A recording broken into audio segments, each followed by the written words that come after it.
दिग्विजय से बलिदान तक हठी हम्मीर की गाथा पार्ट 2। रणथंभौर की धरती पर अब सिर्फ एक ही नाम गूंज रहा था, हम्मीर, हम्मीर, हम्मीर। दिग्विजय का दौर। राजा हम्मीर ने ठान लिया था, अब मेरी तलवार ही मेरी पहचान होगी। उन्होंने एक के बाद एक युद्ध जीते, भीमरासा का अर्जुन हो या मालवा का भोज, सबने हम्मीर की शक्ति के आगे सिर झुका दिया। रणथंभौर अब सिर्फ एक किला नहीं रहा, वह बन चुका था राजपूती शौर्य का प्रतीक। वह एक फैसला जो सब बदल गया। इसी बीच एक दिन किले के दरवाजे पर दस्तक हुई। दो घायल योद्धा, थके हुए लेकिन आंखों में उम्मीद। वे थे मंगोल सरदार मीर मोहम्मद शाह और कामरू। उन्होंने कहा, हमें शरण दीजिए, हम आपके द्वार पर आए हैं।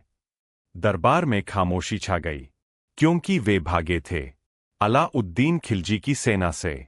मंत्रियों ने कहा, महाराज, यह आग से खेलने जैसा है। लेकिन हम्मीर ने दृढ़ आवाज में कहा, शरणागत की रक्षा करना ही मेरा धर्म है।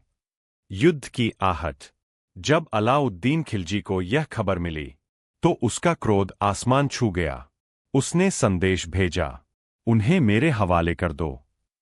हम्मीर ने जवाब दिया, राजपूत वचन नहीं तोड़ते। बस यहीं से शुरू हुआ विनाश का युद्ध। पहली जीत 1299। छानगर का मैदान। हम्मीर के वीरों ने ऐसी लड़ाई लड़ी कि खिलजी की सेना पीछे हटने को मजबूर हो गई। रणथंभौर में जश्न था, लेकिन यह शांति ज्यादा दिन नहीं टिकने वाली थी। 1301। खिलजी खुद विशाल सेना लेकर आया। रणथंभौर को चारों ओर से घेर लिया गया।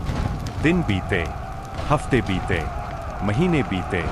किले में अनाज खत्म होने लगा, पानी भी कम पड़ने लगा। और फिर सबसे बड़ा घाव अंदर से लगा। कुछ गद्दारों ने दुश्मन का साथ दे दिया। अंतिम फैसला, अब रास्ता सिर्फ एक था। हम्मीर ने केसरिया पहना और कहा, आज हम जीतेंगे या अमर हो जाएंगे। महल के अंदर रानी रंगदेवी और अन्य स्त्रियों ने जौहर की तैयारी की। आग की लपटें उठीं और इतिहास रो पड़ा। अमर बलिदान। युद्ध भूमि में हम्मीर आखिरी सांस तक लड़ते रहे। तलवार चलती रही, खून बहता रहा, लेकिन उनका हौसला नहीं टूटा। और अंत में उन्होंने अपना मस्तक भगवान शिव को अर्पित कर दिया। गाथा जो अमर हो गई। रणथंभौर गिर गया, लेकिन हम्मीर नहीं हारे, क्योंकि उन्होंने साबित कर दिया, सच्चा राजा वही है जो